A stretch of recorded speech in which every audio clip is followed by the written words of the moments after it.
మనతో పాటు megastar Chiranjeevi, yes మన చిరంజీవి వర్క్ ఫ్రమ్ హోమ్ లాగా లైఫ్ ఫ్రమ్ హోమ్ మనం చూస్తున్నాం. ఇలాంటి ఇంటర్వ్యూ మీరు ఇప్పటి వరకు చూడలేదు, బికాజ్ మనం ఊహించలేని పరిస్థితుల్లో ఉన్నాం కాబట్టి. చిరంజీవి గారు నమస్తే. నమస్తే అమ్మా. నమస్తే చిరంజీవి గారు, కరోనా క్రైసిస్ టైంలో మెగాస్టార్ అంటే మాకు అందనంత దూరంలో ఉన్న ఒక తార మాకు పెద్దన్నలా పక్కనే ఉన్నారని చూపించడానిక మాకు ఇంత దగ్గరగా ఉంటున్నారు?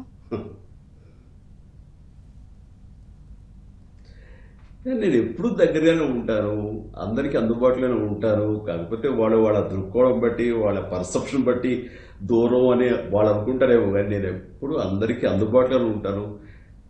జస్ట్ నా ఫ్రెండ్స్కి అయితే ఒక ఫోన్ కాల్ ఏవే, ఒక మెసేజ్ ఏవేలో ఉంటాను.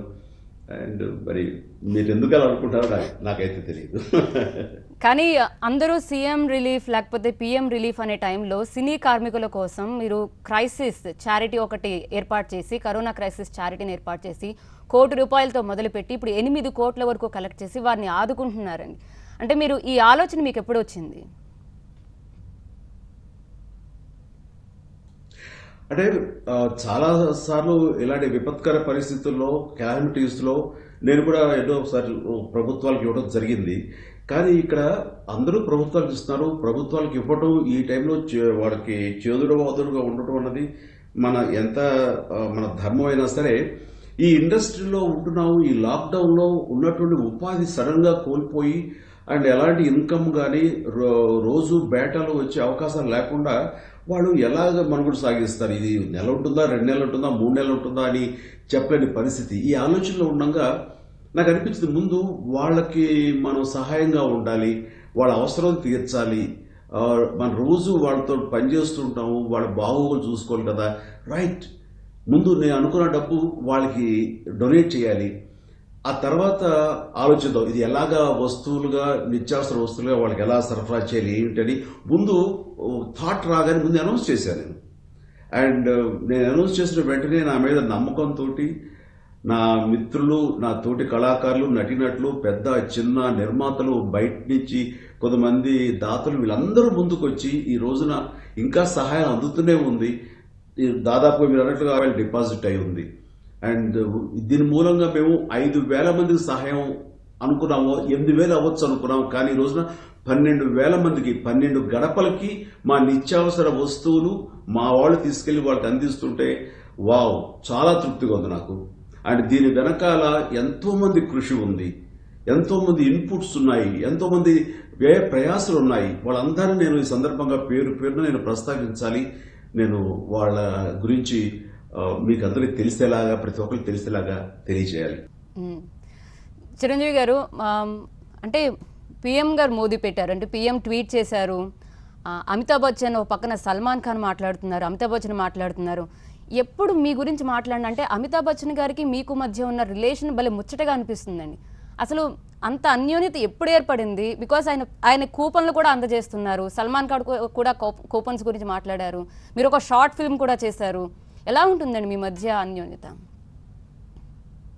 ఎస్, అండ్ నేను శత్రుఘ్న సిన్హాకి, ధర్మేంద్ర గారికి మించి అమితాబ్ బచ్చన్ గారు అంటే చాలా అభిమానం నాకు. అండ్ ఎప్పటి నుంచో ఆయన్ని అభిమానించేవాడిని, ఆయన్ని ఆరాధించేవాడిని. అండ్ నేను హిందీలోకి డెబ్యూ ఫిలిం ప్రతిబంధ్ చేసినప్పుడు ఆ సినిమా ఆయన చూపించాలి, ఆయన బ్లెస్సింగ్స్ తీసుకోవాలి అని 1990 ఆగస్ట్ లో నేను ఆయనకి చూపించడం జరిగింది. ఆయన పెద్ద మనసుతోటి థియేటర్కి వచ్చి ఆయన చూశారు. అది మా ఫస్ట్ పరిచయం. ఆ తర్వాత ఆయన ప్రశంసించడం నాకు ఎంతో ఎనలేని ఉత్సాహాన్ని ఇచ్చింది. ఆ తర్వాత అప్పుడప్పుడు షూటింగ్స్ ఇటు హైదరాబాద్లో జరుగుతున్నా, ఊటీలో జరుగుతున్నా, కామన్ ప్లేసెస్లో కొన్ని చోట్ల జరుగుతున్నా. అండ్ ఆ బ్రేక్ టైంలో కలుసుకోవడం, ఆయన నా దగ్గర రావడం, లేదు నేను ఆయన దగ్గరికి వెళ్ళడం, ఇలాంటి జరుగుతూ అలా మా పరిచయం కుటుంబ పరంగా అయిపోయింది. అంటే ఆయన బర్త్డే జరిగితే గనక నాకు ఆహ్వానం రావడం, మా ఇంట్లో మా చరణ్ పెళ్లి జరిగితే ఆహ్వానిస్తే ఆయన రావడం, నా 60th బర్త్డేకి ఆహ్వానిస్తే ఆయన రాలేని పరిస్థితుల్లో ఆయన కుటుంబ సభ్యులు రావడం, ఆయన అప్పుడప్పుడు నాకు గిఫ్ట్లు పంపడం, ల్యూ విటాన్ సూట్ కేసులు అవి పంపడం, అలాగే నేను ఆయనకి వినాయకుడు యాద్రో పిక్చర్స్ పోర్సిలిన్ బొమ్మలు ఆయన పంపడం. ఈ రకంగా మధ్య అనుబంధం చాలా పెరిగింది. ఆ చనువుతోటే మీరు గౌరవప్రదమైన పాత్ర వేయాలి మా శైరాలు అనగానే అసలు ఏ మాత్రం సంకోచించకుండా ఏ మాత్రం టైం తీసుకోకుండా ఆయన యాక్సెప్ట్ చేయడం అనేది ఆయన మంచి మనసుకి ఎంత నిదర్శనం, ఆయన స్నేహ బంధానికి. అండ్ చాలా చాలా సంతోషం. అండ్ అలాగే ఆయన నన్ను ఈ క్రైసిస్ విషయం టైంలో నేను చేస్తున్నటువంటివి గుర్తించాను. నా దాకా ఆయన గుర్తించడం కానీ ఆయన ప్రశంసించడం, అలాగే మేము చేసిన ఈ కరోనా సాంగ్ ని చాలా బాగుందని అనటం, అలాగే దాని ఇన్స్పిరేషన్ తోటి మేము కూడా ఒక చిన్న స్టోరీని తయారు చేస్తున్నాం, అందులో మీ పార్ట్ కావాలి, మీరు చేయాలి చిరంజీవి అని అన్నప్పుడు డెఫినెట్లీ సార్ అసలు తద్వారా వచ్చే రైజ్ అయ్యే ఫండ్ లో కొంత మొత్తం మళ్ళీ మన తెలుగు ఫిలిం వర్కర్స్ కూడా మేము కేటాయిస్తాము అని చెప్పగానే చాలా సంతోషం. ఇలాంటి చేయడం మూలంగా ఎంతో సంతృప్తి లభిస్తుంది. నాకు గొప్ప అవకాశం ఇచ్చారు బచ్చన్ గారు అంటూ ఆయన నేను అదే ఆయన చెప్పడం జరిగింది. అండ్ తద్వారా ఆయన కూడా వచ్చిన మొత్తంలో ఆయన మనకు ఒక 1500 రూపాయల వర్త్ ఆఫ్ టోకెన్స్ 12,000 మందికి ఆయన ఇవ్వడం జరిగింది. అండ్ చాలా పెద్ద కంట్రిబ్యూషన్, చాలా సపోర్ట్. ఆ రకంగా ఆయన ఎప్పుడు నేను మీ టీవీ ద్వారా నేను ధన్యవాదాలు తెలియజేసుకున్నాను. సూపర్. కానీ మోదీ గారు అలా ట్వీట్ చేస్తారని ఊహించారా అండి? అంటే ఆయన చాలా మంది ముందుకు రండి, కరోనాకి సంబంధించి అవగాహన క్యాంపెయిన్ లో భాగస్వాములు కాండి అని చెప్తున్నారు. కానీ మీరు పెట్టిన తర్వాత ఆయన మళ్ళీ తెలుగులో పెట్టడం చాలా బాగా అనిపించింది. ట్వీట్ గురించి మాట్లాడితే ఏం చెప్తారండి? ఎస్, రియలీ వెరీ గుడ్ అండి. అది ఆయన అది ప్రస్తావించి మా గురించి ప్రశంసించడం అండ్ ఎంకరేజ్ చేయడం అనేది చాలా సంతోషంగా ఉంది. ఇంకా ఇలాంటివి మరికొన్ని పెద్ద ఎత్తున విస్తృతంగా చేయాలన్నంత ప్రోత్సాహం లభించింది. దానికని ప్రత్యేకంగా మన భారత ప్రధాని మోడీ గారికి మా ధన్యవాదాలు. చిరంజీవి గారు, అంటే 2019లో కృష్ణానగర్లో, అంటే 2019లో సంక్రాంతి జరుపుకున్నట్టుగా అంతకుముందు ఎవరు అసలు అంత పెద్ద సంక్రాంతి జరుపుకోలేదంట. అంటే సైరా మూవీతో వాళ్ళకి కలిగిన పని వల్ల అంత ఆనందంగా సంక్రాంతి జరుపుకున్నామని చెప్పారు. ఇప్పుడు అంటే పరిస్థితులు చక్కగా ఉన్నప్పుడు వారికి సాయం చేయడం వేరు, పరిస్థితులు చక్కగా లేనప్పుడు కూడా మీరు ముందు వచ్చి వాళ్ళకి అందుబాటులో ఉండడం, వాళ్ళందరూ మిమ్మల్ని పెద్దన్నగా ఫీల్ అవుతున్నారు.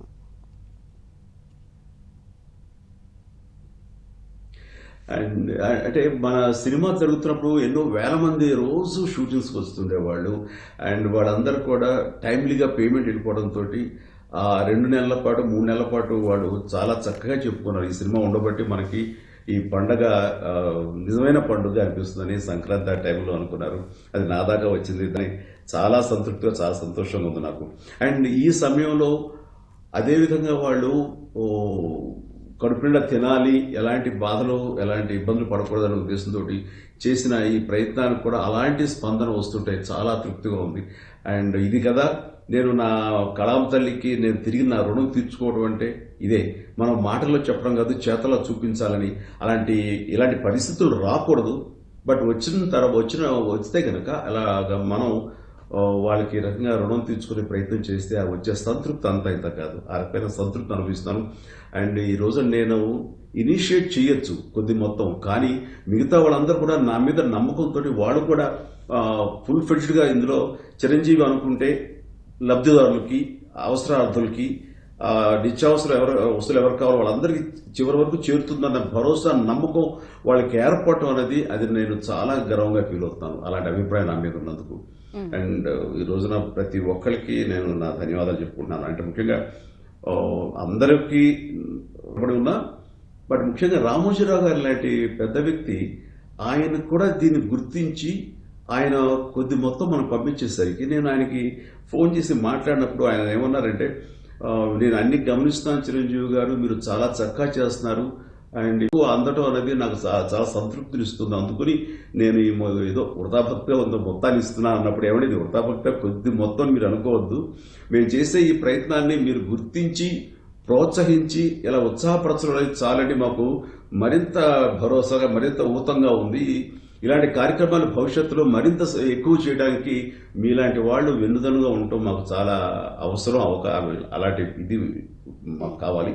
అంటే మీరు అందిస్తున్నందుకు ధన్యవాదాలండి అని చెప్పి నేను ఆయనకి చెప్పడం జరిగింది. మీరు చేసి ఇచ్చే ప్రతి రూపాయి వాళ్ళ చేతికి, వాళ్ళ నోటికి అందుతుంది అన్న నమ్మకం నాకు ఉందని అంటంతో రియల్లీ చాలా ఉత్సాహంగా ఉంది నాకు. చిరంజీవి గారు, మొదటగా అంటే కరోనా అన్నప్పుడు అది ఎక్కడో ఉంది, మన వరకు రాదనుకున్నాం, మన వరకు వచ్చిన తర్వాత మన చుట్టుపక్కల రాదనుకున్నాం. మీరు కూడా ఇలా అనుకున్న వారిలో ఒకరా అండి? బికాజ్ ఆ కంగారు వచ్చిందా? అసలు ఎన్ని రోజులు ఉంటుంది, ఆ లాక్డౌన్ ఏంటి, మళ్ళీ పెరుగుతూ వస్తుంది, May 3 అన్నారు, ఇప్పుడు మళ్ళీ May 7 అంటున్నారు. ఆ కంగారు అనేది ఉందా సార్ ఫస్ట్లో?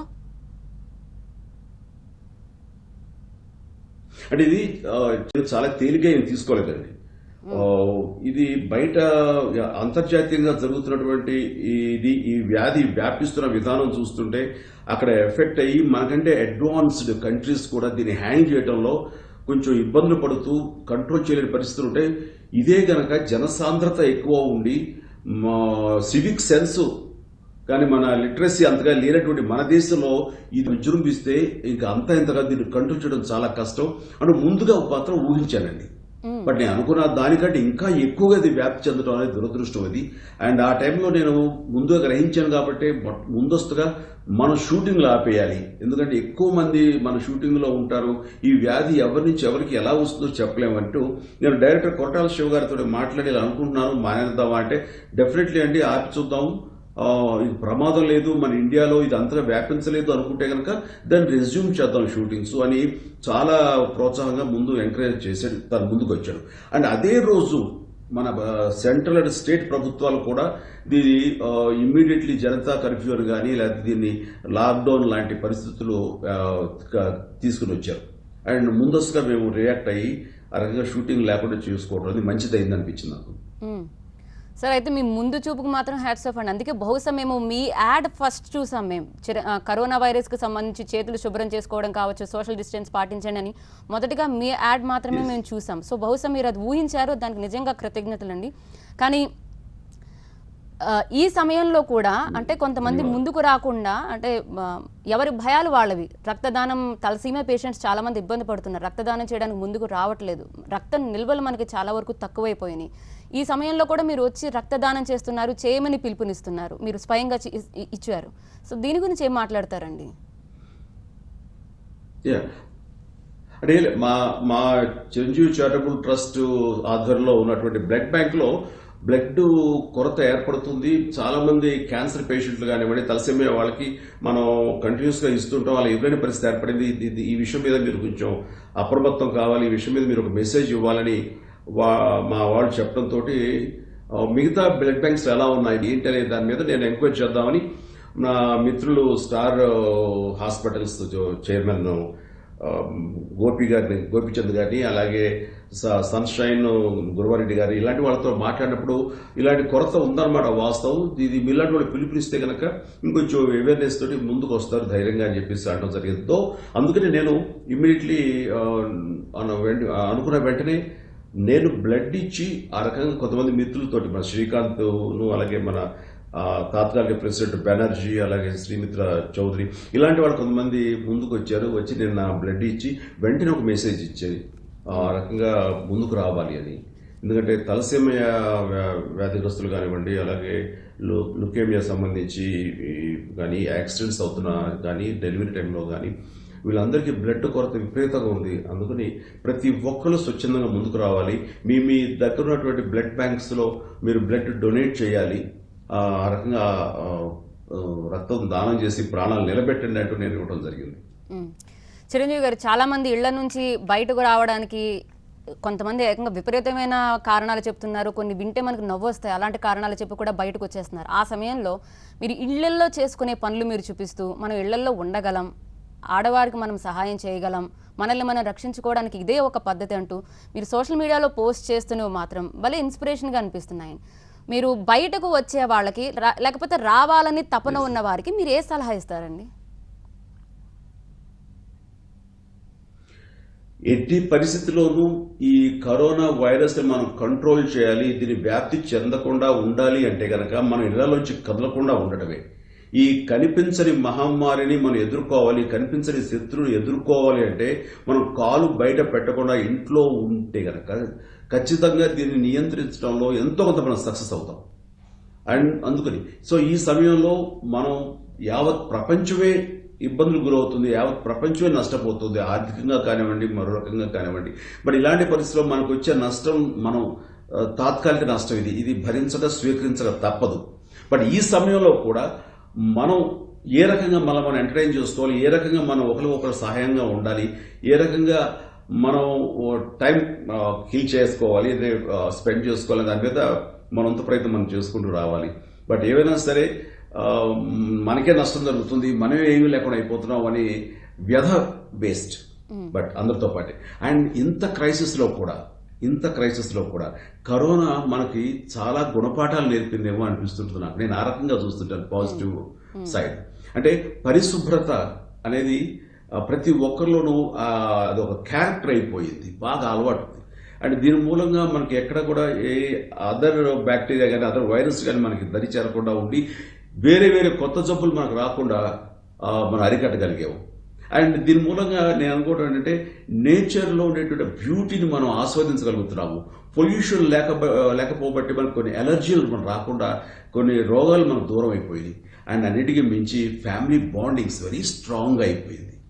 బిడ్డల మధ్య కానీ, వైఫ్ అండ్ హస్బెండ్ మధ్య కానీ, తల్లిదండ్రులకి బిడ్డలకి మధ్య కానీ అది చాలా చాలా గట్టిగా స్థిరపడింది. కొత్తగా అనుభవిస్తున్నారు అనిపిస్తున్నాను. And really wonderful. ఇది ఒక రకంగా జరగకూడదు. ఇది ఆ భగవంతుడు దారి తప్పుతున్న, గతి తప్పుతున్న మానవాళికి ఒక చిన్న హెచ్చరికలాగా, చిన్న చురకలాగా అంటించడేమో ఈ కరోనా పేరుతో అనుకుంటున్నాను. ఇది తాత్కాలికమే, కానీ దీనివల్ల నేర్చుకున్నటువంటి పాజిటివ్ థింగ్స్ చూస్తే కనుక చాలా చాలా బాగున్నాయి అనిపిస్తుంది, చాలా మంచిది అనిపిస్తుంది. దీన్ని మనం శాశ్వతంగా ఈ అలవాట్లు, మంచి అలవాట్లు కంటిన్యూ చేయగలిగితే అండ్ చాలా వరకు హాస్పిటల్స్కి ఎవరు వెళ్లాల్సిన అవసరం లేదు. నాకు ఎవరో ఒక SMS పంపారు. అండ్ ఇదివరకంతా హాస్పిటల్స్ రోగులతోటి కిటకిటలాడుతుండేవి. అండ్ హాస్పిటల్ ఎక్కడ ఉండదు, దగ్గు, జ్వరాలు, జలుబులు, అవన్నీ ఇవన్నీ. బట్ ఈ రోజు చూస్తే ఎవరో హాస్పిటల్స్ వెలగలపోతున్నాయి. ఏమైపోయారు ఈ పేషెంట్స్ అంతా? వీళ్ళందరూ సఫర్ అవుతుండే ఏమనిపించట్లేదు, అందరూ ఇళ్ళలో ఆరోగ్యంగా ఉన్నట్లుగా అనిపిస్తుంది అని అంటే ఎస్, చాలా కారణాలు ఉన్నాయి. బయట ఎలర్జీ లేవు, బయట ఫుడ్స్ తినడం మూలంగా గ్యాస్ ఇలాంటివి ఉండి ఆ కడుపు మంటలు, గుండె మంటలు ఇలాంటివి లేకుండా ఉన్నాయి. అలాగే బయట పొల్యూషన్ లేకపోబట్టి లంగ్ సంబంధించిన వ్యాధులు కానీ, ఇబ్బందులు కానీ, ఎలర్జీస్ కానీ రాకుండా ఉన్నాయి. అండ్ ఏదో ఇంట్లో ఎక్కువ సమయం ఉండబట్టి ఎక్సర్సైజ్ చేసుకుంటున్నాం కాబట్టి దాని తాలూకా నొప్పులు గిప్పులు ఏమి ఉంటాయి, అవన్నీ కూడా సమసిపోతున్నాయి. అండ్ ఇంటి పట్ల ఉండి ఇంటి ఫుడ్ తింటున్నాం కాబట్టి చాలా ఆరోగ్యంగా ఉంటున్నాం మనం. అండ్ ఇవి శాశ్వతంగా అలవాటు చేసుకోవాలి. కాబట్టి హాస్పిటల్స్ కి వెళ్లాల్సిన అవసరం రాదు మనకి, నాకు అలా అనిపిస్తుంది. సో 100% ట్రూ అండి. ఎందుకంటే ఈవెన్ ప్రకృతి కూడా తనని తాను రిఫ్రెష్ అయిందేమో అనిపిస్తుంది. మనం పొల్యూషన్ మనం తగ్గించగలమా అనుకున్నాం, పొల్యూషన్ తగ్గింది. ఇప్పుడు పొదుపుగా మనం ఉండగలమా అనుకున్నాం, పొదుపు సూత్రం నేర్చుకున్నాం.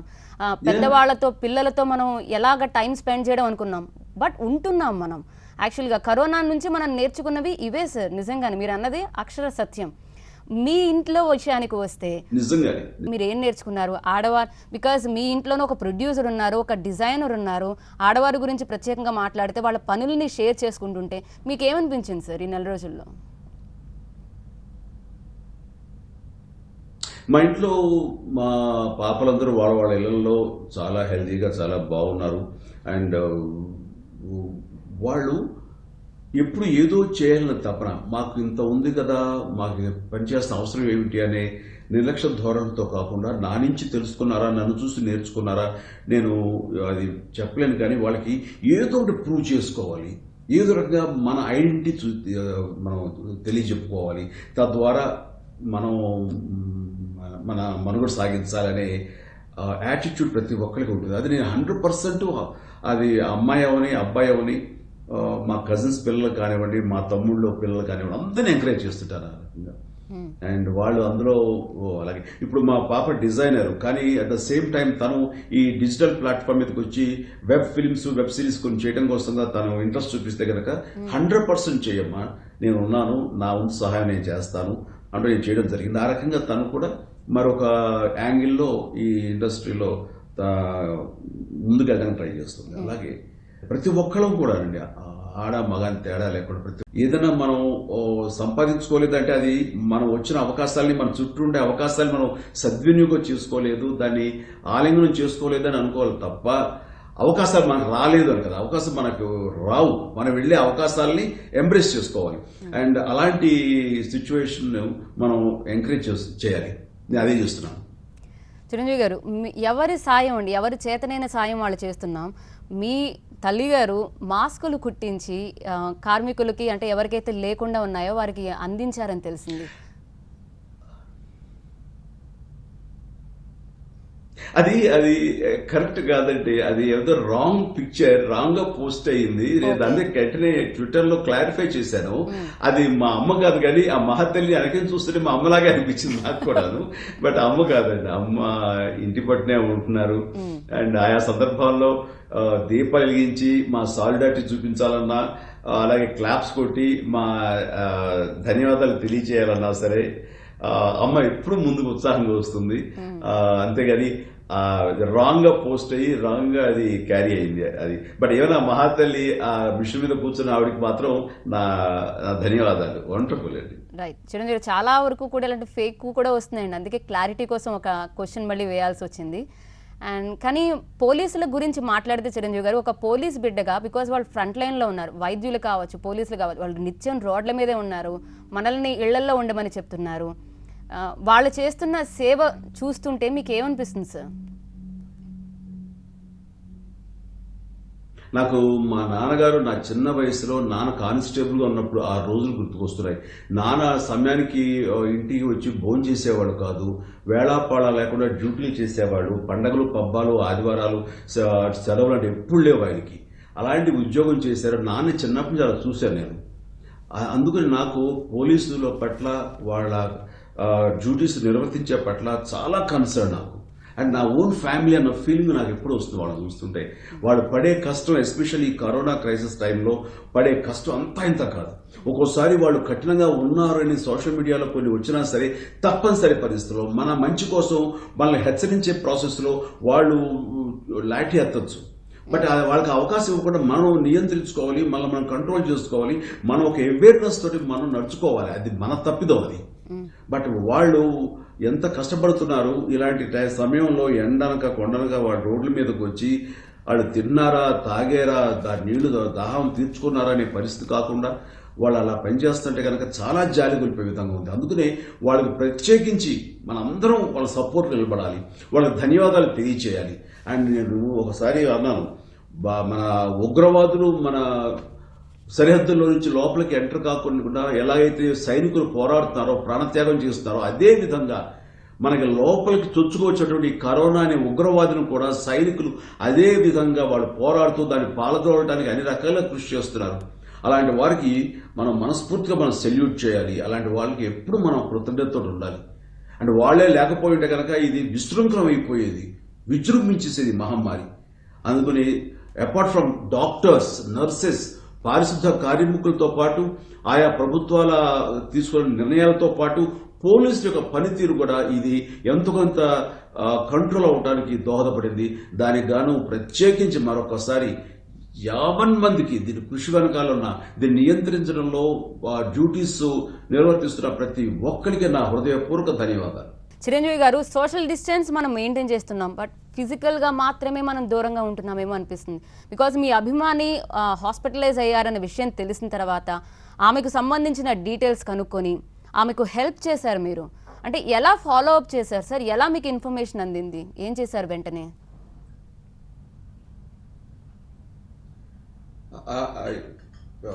మధ్య మ్యూట్లేట్ అయింది అయినా సరే నాకు విషయం అర్థమైంది. నాగలక్ష్మి అని మనకి గుంటూరు డిస్ట్రిక్ట్ లో ఒక పెద్ద అభిమాని అండి. ఆవిడ మా అమ్మగారి పేరున ఒక సంస్థలాగా పెట్టి, ఒక అసోసియేషన్ లాగా పెట్టి మంచి మంచి కార్యక్రమాలు చేస్తూ ఉంటుంది. ఆ రకంగా నేను ఏ కార్యక్రమం చేసినా సరే మాతో పాటు తన అభిమానం చాటుకుంటూ కనబడుతుంటుంది, వస్తుంటుంది. బట్ అలాంటి ఆవిడ సడన్ గా ఒంట్లో బాగుండలేదు, ఆర్థికంగా చాలా చితికిపోయారు. అది హార్ట్ సంబంధించిన ప్రాబ్లము, బైపాస్ చేస్తుంది ఇది.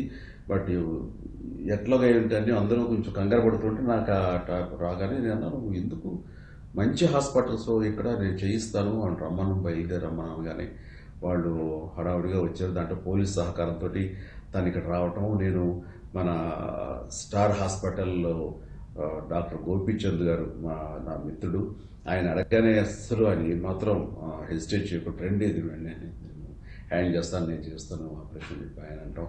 ఇంత చాలా సక్సెస్ఫుల్గా వచ్చిన 2వ రోజునే ఆపరేషన్ చేయటం. ఇప్పుడు ఆవిడ కులాసాగా ఉంది. ఐ థింక్ ఇవాళ వెళ్ళిపోయి ఉండాలి ఆవిడ రకంగా. అండ్ నేను ఫోన్లో మాట్లాడాను, మనది వీడియో కాల్లో చాలా సంతోషం వ్యక్తం చేసింది. అండ్ ఇలాంటివి చేయడంలో చిన్న చిన్న సంతృప్తులు ఉంటాయి. ఆ రకంగా I'm very happy, very happy. చాలా సంతోషం అనిపించి ఉంటుంది ఒక్కసారిగా మీకు ఆ వార్త వినగానే.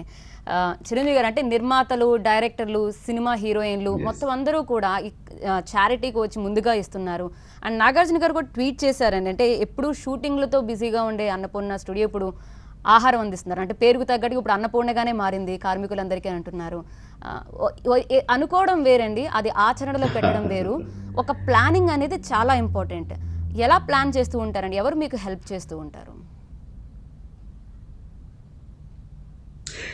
ఈ విషయం మీద నేను ఖచ్చితంగా చెప్పాలండి. ఎందుకంటే నేను డబ్బు ఇచ్చి ఎస్ చెయ్యాలి అని సంకల్పించాను, కానీ దీన్ని ఆచరణలో పెట్టడం అనేది నా ఒక్కడి వల్ల అవుతుందా ఇలాంటి లాక్డౌన్ పీరియడ్లో అన్నది నాకు తర్వాత వచ్చిన ఆలోచన. ముందు నమ్మకం నాకు జరుగుతుంది, అందివ్వగలం అని. అది ఎలాగా ఏమిటది నేను అనౌన్స్ చేస్తున్నప్పుడైతే కనుక నాకు తెలియలేదు. కానీ వెంటనే స్పందించిన నాగార్జున గారు కానీ, వెంకటేష్ ఫ్యామిలీ కానీ, అట్లాగే మహేష్ బాబు, తారక్, రామ్ చరణ్, బన్నీ, అండ్ మా ఇంట్లో ఉన్న వరుణ్, సాయి ధర్మ తేజులు, అండ్ బాలకృష్ణ లేటర్ తర్వాత ఇట్లా పెద్ద చిన్న ఏంటి ఆఖరికి కార్తికేయ లాంటి చిన్న హీరో వరకు, యంగ్ హీరో వరకు ప్రతి ఒక్కడు, నాని, ప్రతి ఒక్కడు స్పందించి ముందుకు వచ్చారు. అట్లాగే తమన్నా, కాజల్, అలాగే నిర్మాతలు దిల్ రాజు గారు అయితే అరవింద్ గారు, వీళ్ళందరూ కూడా ముందుకు వచ్చారు. అలాగే FLCC క్లబ్ లాంటి కెఎస్ రామారావు గారి ఆధ్వర్యంలో వాళ్ళు ఇచ్చారు. యంగ్ ప్రొడ్యూసర్స్ మన దత్తు గారి పిల్లలు స్వప్న దత్తు వీళ్ళంతా కూడా ముందుకు వచ్చారు. ఇట్లా ఒక్కళ్ళని అందరూ కూడా స్వచ్ఛంగా ముందుకు వచ్చారు. ఏమిటి అంటే చిరంజీవి తలపెట్టాడు కాబట్టి ఇది ఖచ్చితంగా మనకి ఇది ప్రతి ఒక్కరికి మన ఇచ్చిన పైసా సద్వినియోగం అవుతుంది, వాళ్ళ చేతికి వెళ్తుంది, వాళ్ళ ఇంటికి వెళ్తుంది అనే భరోసా. అండ్ దీంతో నెక్స్ట్ నేను ఏం చేయాలి, ఎలా చేయాలనుకున్నప్పుడు నాకు తెలిసి తమ్మారెడ్డి భరద్వాజ్ గారు ఎప్పటి నుంచో ఎన్నో వేళ బట్టి ఈ 24 క్రాఫ్ట్ల వర్కర్స్ తోటి మంచి సత్సంబంధాలు ఉన్నాయి. లోటుపాట్లు కానీ చాలా లోతుగా అధ్యయనం చేసే మనిషి. ఆ వ్యక్తిని మనం ఒక కమిటీగా ఏర్పాటు చేసి దాంట్లో ఆయన మెంబర్గా చేయాలి. అలాగే ఎన్ శంకర్ చాలా సిన్సియర్గా చేసి వర్కర్స్ కోసం ఎంతో పరితపించే మనిషి ఎన్ శంకర్ డైరెక్టర్. అండ్ అలాగే మా కజిన్ బ్రదర్ మెహర్ రమేష్, తను కూడా ఎప్పుడు చాలా ఆనెస్ట్గా ఉంటాడు. ఇలాంటి చేయటంలో మాత్రం చాలా ముందు ఉంటాడు. అలాగే సి కళ్యాణ్ గారు కౌన్సిల్ తరపు నుంచి, అలాగే గిల్డ్ నుంచి డి సురేష్ గారు, అలాగే ఫిల్మ్ ఛాంబర్ నుంచి దాము గారు, ఇలాగా అన్ని సెక్టర్స్ నుంచి అందరినీ తీసుకుని ఒక కమిటీగా ఫామ్ చేసి అండ్ తర్వాత వీళ్ళకి చెప్పారు ఈ విధంగా మనం నిత్యావసర వస్తువులు 1 మంత్ సరిపడా, అంటే 4 5 ఒక ఫ్యామిలీకి 1 మంత్ సరిపడే వస్తువులు మనం ఇవ్వాలి. అవసరం ఉంటే కనుక 2 నెలలు ఇవ్వాలి. ఇది డైరెక్ట్ గా మధ్యవర్తులకు ఇవ్వటమో లేకపోతే వేరే వాళ్ళని ఎంగేజ్ చేయకుండా మనమే ఇవ్వగలగాలి. ఎలా ఇవ్వాలి ఏంటనేది ఆలోచించాలంటే అందరం కలిసి సమిష్టిగా అనుకుంటే కనుక ఒక 30 మంది యంగ్స్టర్స్ ఇలాంటి లైక్ మైండెడ్ పర్సన్స్ మనకి మెహర్ బాబా ట్రస్ట్ లో ఉన్నారు.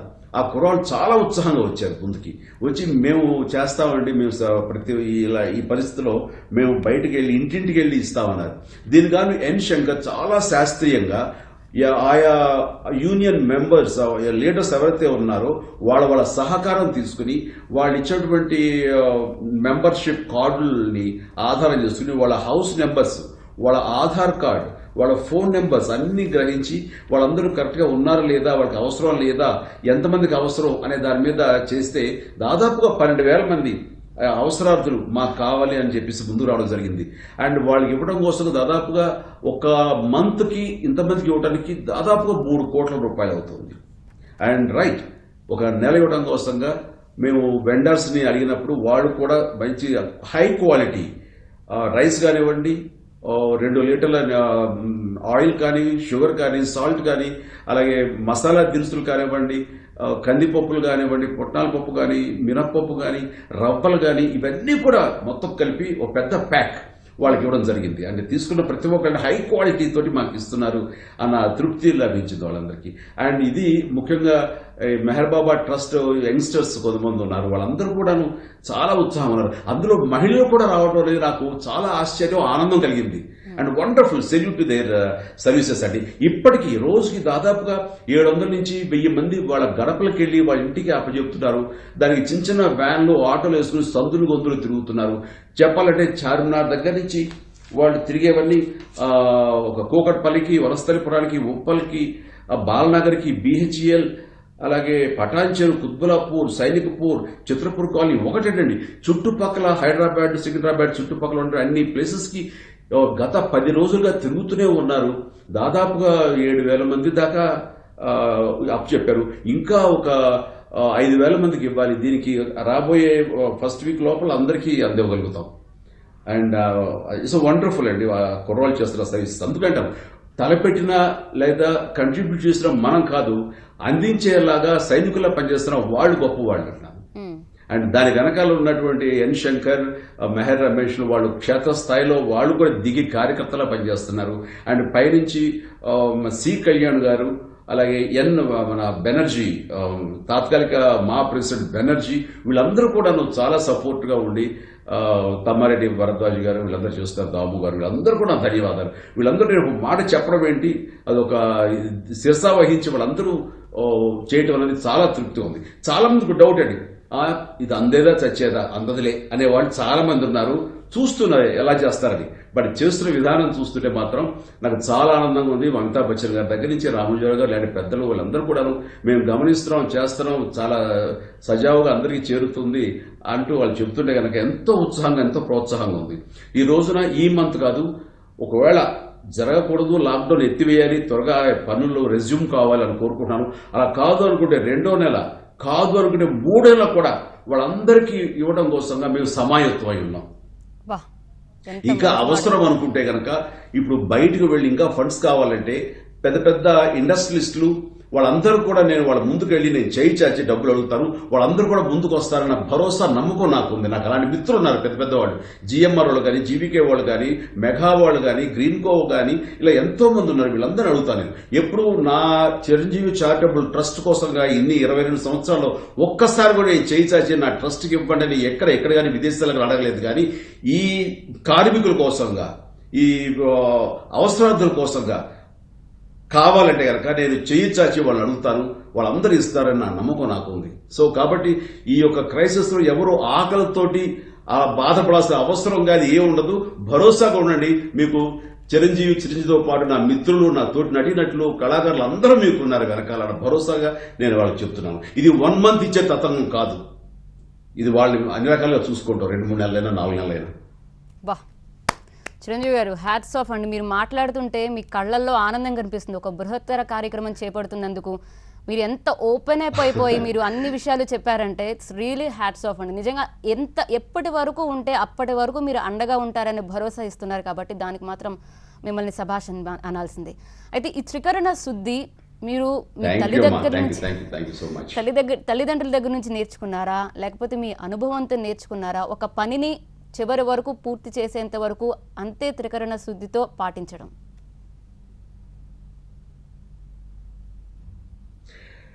ఏదైనా సరే మనకి ఎనీ యాక్ట్ ఏదైనా సరే అది తల్లిదండ్రుల దగ్గర నుంచి సంక్రమించాల్సిందే. అది జీన్స్ లోనే ఉంటుంది. ఆ రకంగా ఆ తల్లిదండ్రుల యొక్క ఎఫెక్ట్, ఆ ప్రభావం నా మీద ఉందంటంలో అది ఎలాంటి సందేహం లేదు. అందుకని ముఖ్యంగా వారిద్దరికి కడుపున పుట్టినందుకు ఇది నా పూజలు సుకృతంగా అనుకున్నాను, ఆ దేవుడి కటాక్షంగా అనుకున్నాను. అయితే పరిస్థితులు అనుగుణంగా తర్వాత మనం మారుతూ రావాలి. అండ్ ఎస్పెషల్లీ నేను బిగినింగ్ లో ఇలా ఉన్నాను అని నేను చెప్పలేను. ఎందుకంటే బిగినింగ్ లో నేను పైకి రావాలి, నేను నిలదొక్కుకోవాలి, నేను డబ్బు సంపాదించాలి, నేను అలాగ అనుకునే నేను ఆ తర్వాత నాకు ఏమనిపిస్తుందంటే ఆలోచనలో ఏమీ కాని నేను, ఎక్కడో ఉండాల్సిన నేను ఈ రోజున ఈ స్టేజ్ లో ఉన్నాను, ఈ ఇండస్ట్రీ నన్ను ఇంత ఆదరించింది, ఇంత భుజాన్ని వేసుకుంది, ఇంత గుండెలో పెట్టుకుంది అనే ఆ ఫీలింగ్ నాకు ఎప్పుడు ఎంతో కృతజ్ఞతతో ఉంటాను నేను. ఎవరు అండి ఆఫ్టర్ మనం ఈ రోజున ఈ స్థితిలో ఉన్నామంటే కనుక ఎవరిచ్చింది? సారీ, ఈ కళామ తల్లి ఇచ్చింది, సినిమా తల్లి ఇచ్చింది. అండ్ కాబట్టి ఎంతో కొంత రుణం తెచ్చుకునే అవకాశం ఎప్పుడు వస్తుందా అని ఎదురు చూస్తుంటాం. ఒక్కొక్కసారి దురదృష్టవశాత్తు ఇలాంటి పరిస్థితిలో ఆ సద్వినియోగపరుచుకుంటే కనుక వచ్చే సంతృప్తి అంతా ఇంత కాదు. నేను అదే అంటున్నాను, ఒక్కోసారి మనం బ్లడ్ డొనేట్ చేసి చూడండి, ఆ బ్లడ్ ఒకరికి ఉపయోగపడుతుంది, ఒకరి ప్రాణాన్ని ఇస్తుందంటే కనుక అది తెలుసుకున్న తర్వాత ఉండే తృప్తి అంతా ఇంత కాదు. ఒకటి హార్ట్ ఆపరేషన్ చేయించాము, ఆవిడ ఎంతో ఆనందంగా వెళ్ళింది, నా జీవితానికి ఇంకే ఢోకా లేదు అని ఆవిడ అనుకుందే, అది భగవంతుడి ఆశీస్సులే కదండి అవి. ఈ రోజున అందరికీ, మా కళాకారులందరికీ, మా సినిమా వాళ్ళందరికీ, ఈ కమిటీ సిసిసి కమిటీ సభ్యులందరికీ ఈ రోజున ఎంత సంతృప్తి ఉంటుందంటే అంత ఇంత కాదు. లబ్ధి పొందిన ప్రతి ఒక్కళ్ళు మా కమిటీ మెంబర్స్ ని, మా దాతల్ని, వీళ్ళందరినీ వాళ్ళు ఆశీస్సులు అందజేస్తుంటే ఎంత సంతోషం ఉందో మాకు అంత ఇంత కాదు. ఎస్, ఈ ఉత్సాహంతో మరింతగా మేము ఈ విషయంలో యాక్టివ్గా ఉంటామని నేను చెప్పగలను. ఓకే చిరంజీవి గారు, మీరైతే జీన్స్ నుంచి వస్తుంది, ఆ పెంపకం నుండి వస్తుంది అని కూడా చెప్పారు కాబట్టి, సో ఇదే అప్లికేషన్ నేను చరణ్కి కూడా అప్లై చేస్తున్నానండి. సో ఇప్పుడు చరణ్ ఇప్పుడు మంచి ప్రొడ్యూసర్గా, అంటే సైరా సినిమా ప్రొడ్యూసర్ అంటే బహుశా అది ఎంత పెద్ద ఛాలెంజ్, అలాంటి కైండ్ ఆఫ్ మూవీని ఎత్తుకోవడం అంటే ప్రాజెక్ట్ ఫస్ట్ పాయింట్. ఇప్పుడు మంచి నటుడిగా తను ప్రూవ్ అవుతున్నాడు, అతనిలో ఉన్న నటనా కౌశల్యాన్ని మేము చూస్తున్నాం, మంచి ప్రొడ్యూసర్గా మేము చూస్తున్నాం. సో చరణ్ గురించి ఏం చెప్తారండి? Charan is a wonderful kid అండి, వండర్ఫుల్ కిడ్. అంటే మనం ఎంత సాధించాం, ఎంత సంపాదించామని పక్కన పెడితేనండి, మన బిడ్డలు వాళ్ళు రాణించినప్పుడే ఆ జీవితానికి ఒక తృప్తి ఉంటుంది, దానికి సార్థకత ఏర్పడుతుంది. ఆ రకంగా నా లైఫ్ చరణ్ మూలంగా ఫుల్ ఫ్లెడ్జ్డ్గా అయ్యిందని నేను చెప్పగలను. ఆ రకంగా చరణ్ ఇస్ వండర్ఫుల్. నాకు గర్వాన్ని, నాకు ఒక గొప్పని తీసుకొచ్చేటటువంటి ఇది నా గర్వకారణం చరణ్. ఎస్, అటు నటనా పరంగా కానివ్వండి, వ్యక్తిత్వంతో కానివ్వండి, ఒకరి సహాయపడే నేచర్లో కానివ్వండి, చరణ్ ఎప్పుడు ముందు ఉంటాడు. ఒక్కోసారి తను ఏం చేస్తాడోగా మనకి తెలియదండి, అలాంటివి క్వైట్గా కొన్ని చేస్తుంటాడు. And wonderful. చరణ్ చూస్తే నాకు చాలా గర్వంగా ఉంటుంది. అందరూ అంటుంటారు చిరంజీవి కొడుకు రామ్ చరణ్ అని కాదు, రామ్ చరణ్ తండ్రి చిరంజీవి అనే స్థాయికి చరణ్ వెళతాడని నేను ఆశిస్తున్నాను. అలాంటి ఆనందం నాకు ఇస్తాడని నేను ఎదురు చూస్తున్నాను. తప్పకుండా అండి. ఒక్కోసారి అనిపిస్తుందండి మీకు, బహుశా అది కేవలం ఏజ్ అనేది కేవలం నెంబర్ మాత్రమే అనిపిస్తుంది. బికాస్ మేము ఇప్పటికీ చూస్తున్నాం, మీరు పోటీ పడుతున్నారు కాబట్టి మీ అబ్బాయితో. అండ్ మెంటల్ హెల్త్కి, అదేవిధంగా ఫిజికల్ హెల్త్కి మీరు ఇచ్చే ఇంపార్టెన్స్ ఎలా ఉంటుంది చిరంజీవి గారు? ఎవరు మీరు అంటే కరెక్ట్. ఇది ఏజ్ అనేది ఒక నెంబర్ మాత్రమే. మనం మానసికంగా, శారీరకంగా పక్కన పెడితే మానసికంగా ఎంత హెల్తీగా ఉన్నాం అన్నది మన ఫేస్ మీద రిఫ్లెక్ట్ అవుతుంది అన్నదాన్ని ప్రగాఢంగా నమ్ముతాను నేను. అందులో మనసు ఎప్పుడు యంగ్గా ఉంచుకోవడానికి మనందరం ప్రయత్నం చేయాలి అనిపిస్తుంటుంది. నేను నా ఒక్కోసారి చిన్నపిల్లలతో ఉన్నప్పుడు చిన్నపిల్లవాడిగా మారిపోతాను, వాళ్ళతో ట్రాన్స్ఫర్మ్ అయిపోతాను. నా గ్రాండ్ చిల్డ్రన్తో కూర్చున్నప్పుడు వాళ్ళ స్థాయికి వెళ్ళిపోయి వాళ్ళతో పాటు పిచ్చి పిచ్చి ఆటలు ఆడటం, పిచ్చిగా మాట్లాడుకోవడం, ఎంటర్టైన్ చేసుకోవడం చూస్తుంటే ఇదిగా ఉంటుంది. బట్ ఎవరితో కలిస్తే వాళ్ళతోటి, ఇప్పుడు యంగ్స్టర్స్ తో కలిస్తే కనుక కాంటెంపరీ ఇష్యూస్ ఏంటి, ఈ డిజిటల్ గా ఎలాగ ఎవాల్వ్ అవుతుంది, ఏ రకంగా అడ్వాన్స్ అవుతుంది అన్న దాని మీద, డాక్టర్స్ కలిస్తే వాళ్ళతో సంభాషించడం, అండ్ సైన్స్ గా కానీ వైద్యపరంగా కానీ ఎలాంటి కొత్త వెళ్తుంది ప్రపంచం అని తెలుసుకోవడం. అండ్ ఆ రకంగా నన్ను నేను ఎప్పుడు ఎంటర్టైన్ చేసుకుంటుంటాను, నన్ను నేను ఎప్పుడు ఉత్సాహంగా ఉంచుకుంటానికి ప్రయత్నిస్తాను. అండ్ ఎలాంటి కల్మషం, ఎలాంటి నెగిటివిటీ రానివ్వను. నెగిటివిటీ ఎంటర్టైన్ చేస్తే అది ముడతల రూపంలో, అలసట రూపంలో మీ ముఖం మీద కనపడుతూనే ఉంటుంది. అవేమీ లేకుండా ప్రశాంతంగా చూడండి. మిమ్మల్ని ఎవరైనా హట్ చేసినా సరే జస్ట్ ఇగ్నోర్ చేయండి, ఎంతో హాయిగా ఉంటాం. ఇప్పుడు ఎవరో మన అన్నారు, మీరు మీడియాలో, సోషల్ మీడియాలోకి వెళ్ళారు, ఆ చేసే ట్రోలింగ్స్ అని అవి కానీ చూస్తే చాలా బాధగా ఉంటుందంటే, నేను అంటాను, నా అనుమతి లేకుండా నన్ను ఎవరు ఏది బాధించరు, ఇది నా ఫిలాసఫీ. అందుకని వాళ్ళు రాసుకోనివ్వండి, వాళ్ళు ట్రాల్ చేసుకోనివ్వండి, అది వాళ్ళ యొక్క నీచత్వం లేకపోతే వాళ్ళ క్యారెక్టర్ అది. బట్ వాళ్ళ క్యారెక్టర్ మూలంగా, వాళ్ళ ఒక మెసేజ్ మూలంగా వాళ్ళు నన్ను షాటర్ చేయలేరు. నా విలువైనటువంటి పీస్ ఆఫ్ మైండ్ ని వాళ్ళు షాటర్ చేయలేరు అండి. నేను అలా అనుకుంటుంటాను. అందుకనే ఎప్పుడు ప్రశాంతంగా ఉంటాను, అలాంటివి జస్ట్ ఇగ్నోర్ చేస్తూ ఉంటాను. ఎగ్జాక్ట్లీ అండి, ఎంత మంచి వర్డ్ ఉపయోగించారు. నిజంగానే మనం అంగీకరించిందే మనల్ని అసలు ఎవరు ఏం చేయలేరు, ఎవరు ఎలా అనుకున్నా కూడా. సూపర్ అండి అది. సోషల్ మీడియాలో నా అనుమతి లేదు, నన్ను ఎవరు బాధించలేరు. ఎగ్జాక్ట్లీ. చిరంజీవి గారు, అంటే సోషల్ మీడియాలోకి ఇంత లేట్గా ఎందుకు వచ్చారు మీరు? ఇప్పుడు రావాలని ఎందుకు అనిపించింది? నేను ఈ సరే ఇప్పుడున్న మన పనులు మనకు చాలు, కొత్తగా మళ్ళీ డిజిటల్ దీంట్లోకి ఎంటర్ అయ్యి మళ్ళీ కొత్త తలనొప్పి తెచ్చుకోవడం దేనికి, ప్రశాంతంగా హాయిగా ఉంది కదా అని అనుకుంటూ కొంత స్వార్థంతో దీనికి దూరం ఉన్నమాట వాస్తవం. నా పీస్ ఆఫ్ మైండ్ని, నా టైంని ఆ రకంగా వెచ్చించి ఎందుకు వేస్ట్ చేసుకోవడం. కానీ తర్వాత ఏమైందంటే దిశ ఆ టైంలో నేను లోపల ఎంతో మదన పడేవాడిని. ఎన్నో భావాలు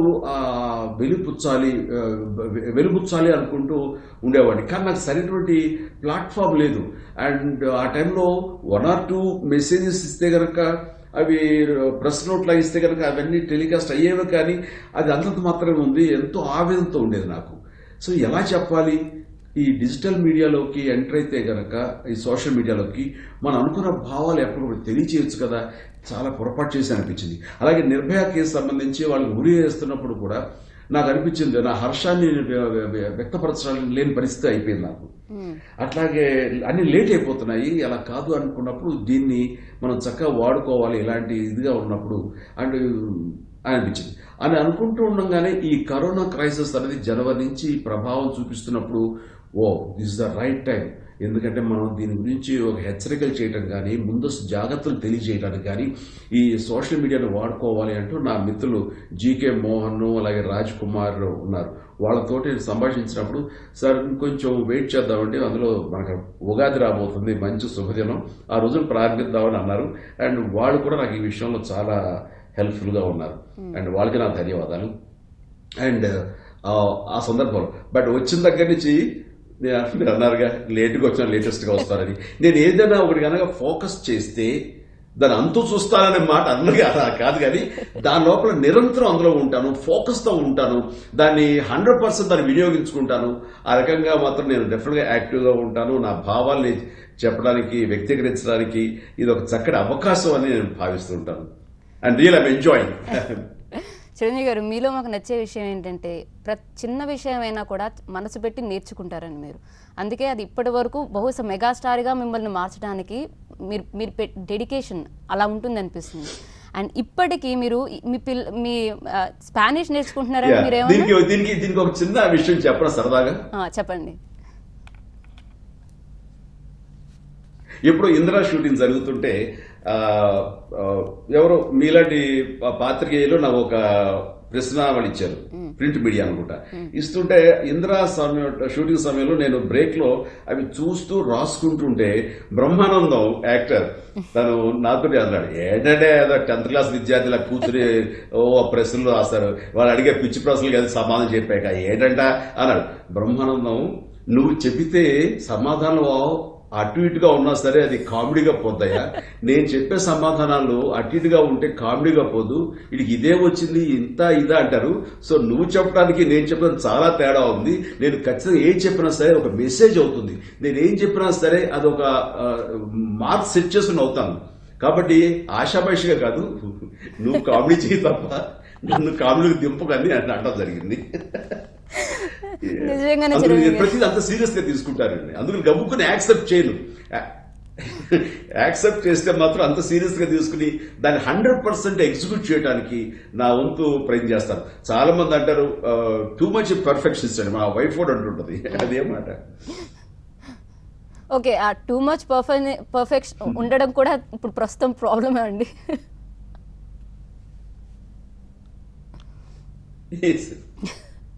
ఓకే, చిరంజీవి గారు, మీరు ఇప్పుడు ఏమైనా స్పానిష్ నేర్చుకుంటున్నారని పిల్లలతో చక్కగా మాట్లాడుతున్నారు, టైం ఎంజాయ్ చేస్తున్నారు, ఇప్పటికీ ఏమన్నా అంటే ఇప్పటికీ ఇంకా నేర్చుకుంటూ ఉంటున్నారండి? మీరు ఒక రేంజ్కి వెళ్ళారు, అన్నీ అచీవ్ చేశారు, బట్ స్టిల్ ఇంకా నేర్చుకుంటూనే ఉన్నారండి ఇంకా?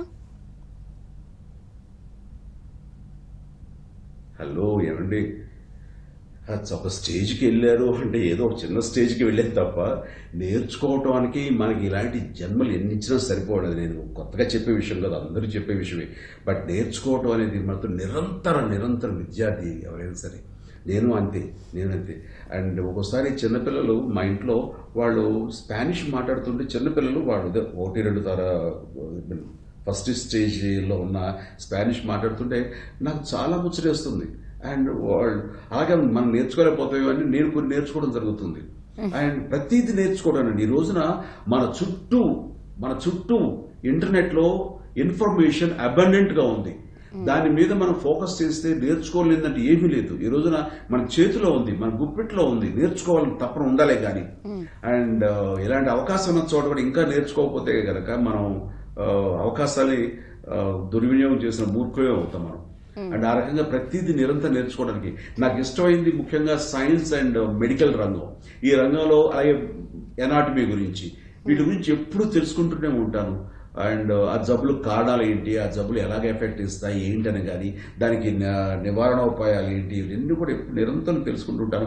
అలాగే కొత్త విషయాలు కానీ క్వాంటమ్ థియరీ గురించి నాగబాబు చెప్తుంటే ఆసక్తిగా విని నేను కూడా దాని గురించి మాట్లాడటం కానీ, ఇలాగ డాక్టర్ మిత్రులతో మాట్లాడుతున్నప్పుడు లేటెస్ట్ ఇన్వెన్షన్స్ ఏంటి, కొత్త కొత్త ఎలాగా వీటి మీద మాట్లాడుతూ ఉంటాను.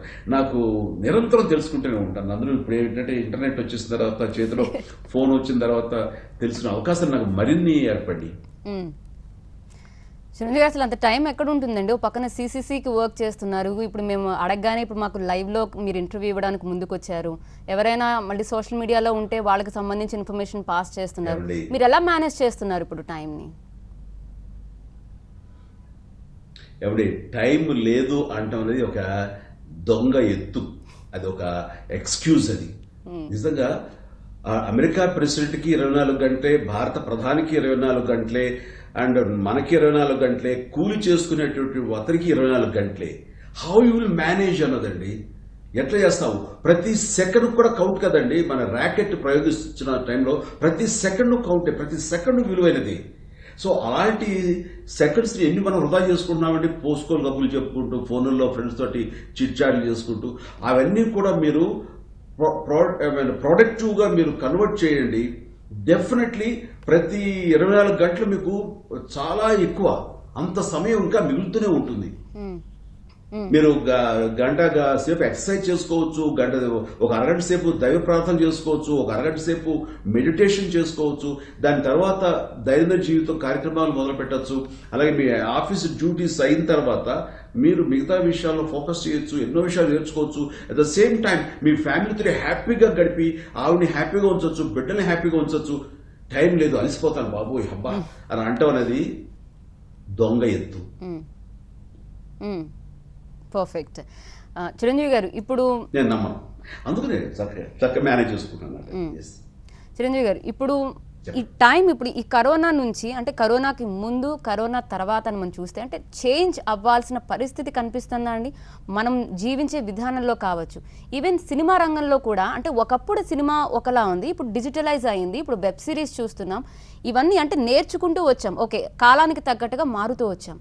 రేపొద్దున ఎలా ఉంటుందండి? సినిమా థియేటర్స్ కావచ్చు, సినిమాలు కావచ్చు, వీటిల్లో కూడా మార్పు వస్తుందా చూసే విధానంలో కూడా?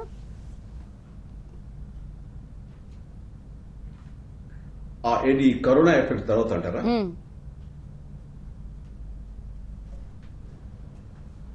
అవునండి. నేను అనుకోవట్లేదండి, ఇది తాత్కాలికమే తప్ప దీని ఎఫెక్ట్ సినిమా రంగం మీద శాశ్వతంగానో లేకపోతే మరొక ఇదో ఎఫెక్ట్ అంటే ఎలాంటి ఎఫెక్ట్ ఉండదండి నా ఉద్దేశంలో. ఉండదు, ఇది తాత్కాలికమే. అండ్ దీని మూలంగా సినిమా మారిపోతాయని కానీ, సినిమా ఫిలాసఫీ మారిపోతుంది కానీ, చూసే విధానం మారిపోతుంది కానీ, థియేటర్స్ లో జనం మళ్ళీ తిరిగి వస్తారా అనే సంకోచం కానీ ఏమీ అక్కర్లేదండి.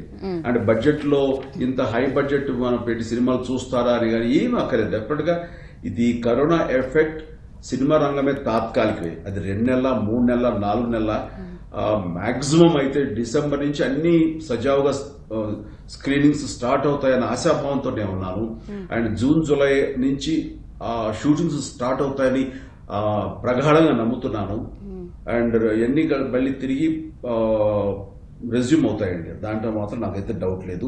ఇది సినిమా పరిశ్రమ మీద కానీ, సినిమాని వీక్షించే ప్రేక్షకుల మీద కానీ ఎలాంటి ప్రభావం చూపదండి. మనకు ఉన్నటువంటి ఎంటర్టైన్మెంట్ ఒకటే, apart from smart phone, only cinema theatre outing.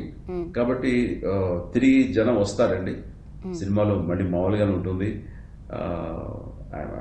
నాకు ఆ నమ్మకం ఉంది. రైట్. చిరంజీవి గారు, మీ ఆటోబయోగ్రఫీలో ఏదో సురేఖ గారితో కాస్త పాత ఊసులన్నీ కూడా కలబోసుకుంటున్నట్టుగా మాకు అర్థమవుతోంది. ఎంతవరకు వచ్చిందండి బయోగ్రఫీ?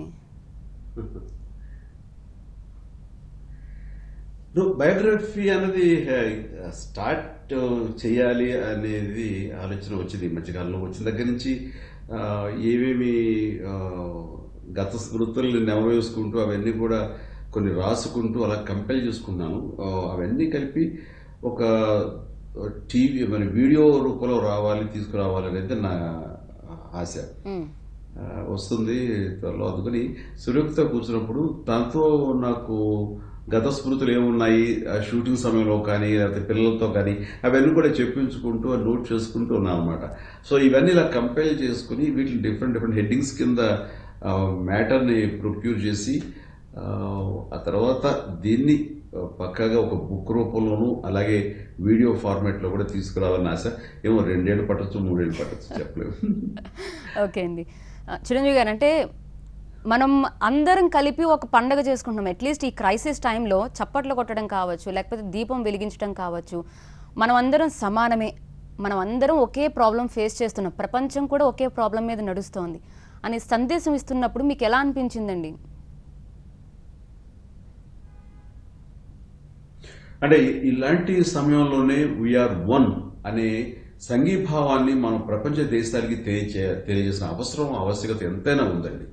అండ్ ఇలాంటి క్రైసిస్లోనే మనం ఒకరికొకరు భుజం కాయాలి. అండ్ రెగ్యులర్ రోజుల్లో ఎవరి పని వాళ్ళది, ఎవరి వ్యాపకం వాళ్ళది, ఎవరి వ్యాపారం, ఎవరి ఉద్యోగం వాళ్ళది. అందుకని అప్పుడు పర్లేదు. కానీ ఇలాంటి క్లిష్ట పరిస్థితిలో, ఇలాంటి విపత్కర పరిస్థితిలో ఒకళ్ళొకళ్ళు భుజం కాసుకుని వాళ్ళ సంఘీభావాన్ని తెలియచేయాల్సిన ఆవశ్యకత ఎంతైనా ఉంది. బట్ ఆ రకంగా చేయడానికి మన ప్రధానమంత్రి మోడీ గారు ఇచ్చిన పిలుపుని నేను మనస్ఫూర్తిగా స్వాగతించాను. ఆ టైంలో 50 మంది స్వాగతించారు, రాజకీయాలకి పార్టీలకి అతీతంగా.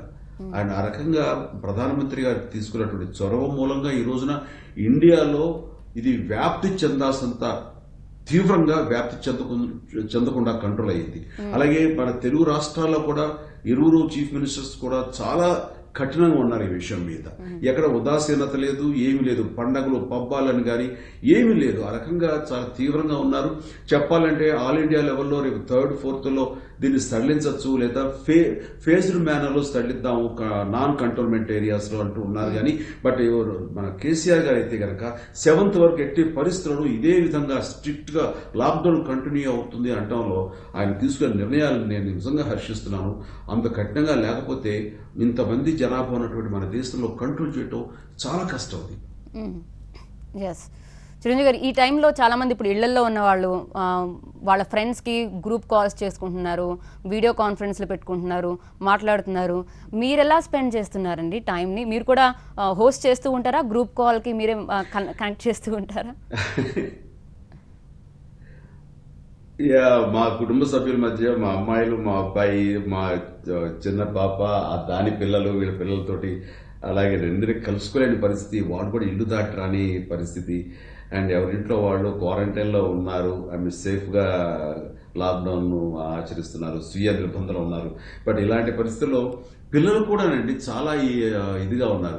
రావచ్చు కదమ్మా ఒకసారి ప్లీజ్, మనకి క్వారంటైన్ పీరియడ్ అయిపోయింది కాబట్టి అందరూ సేఫే కాబట్టి అంటే నో నో నో ఇది అయ్యేతో మేము రావని పిల్లలు అంటుంటే వాళ్ళు ఎంత సీరియస్గా దీన్ని తీసుకున్నారు.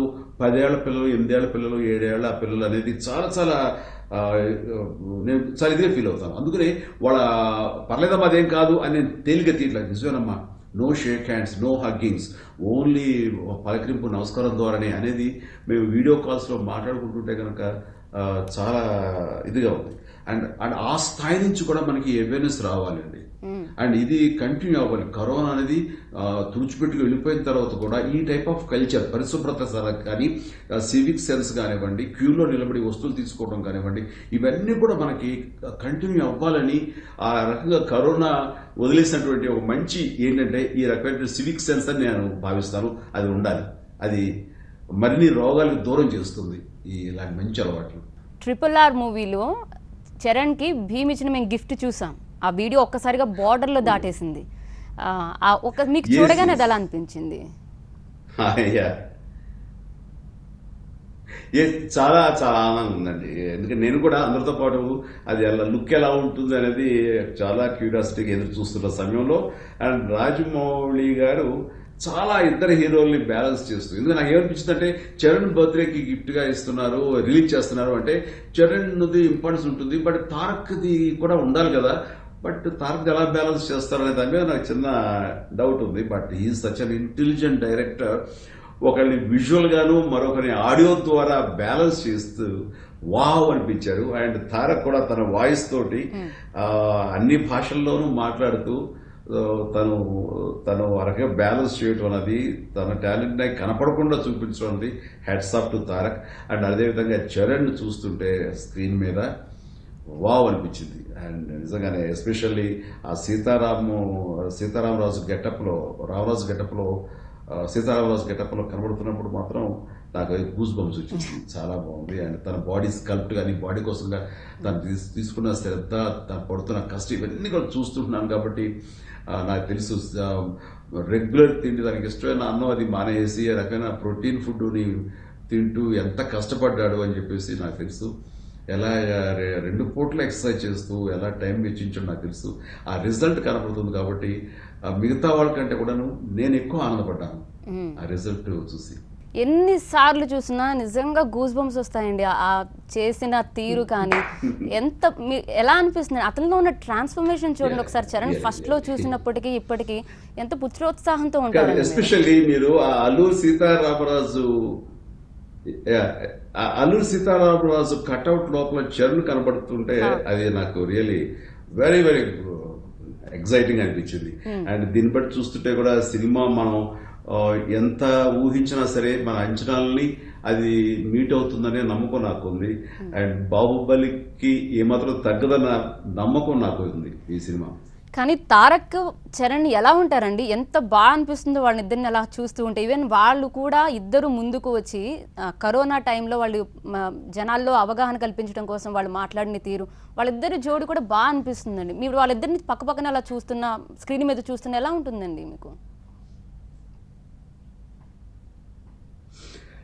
అంటే వాళ్ళిద్దరి మధ్య అంత మంచి బాండింగ్ ఉండటం అనేది అది చాలా హెల్దీగా ఉంటుందండి, చాలా మంచిది కూడా.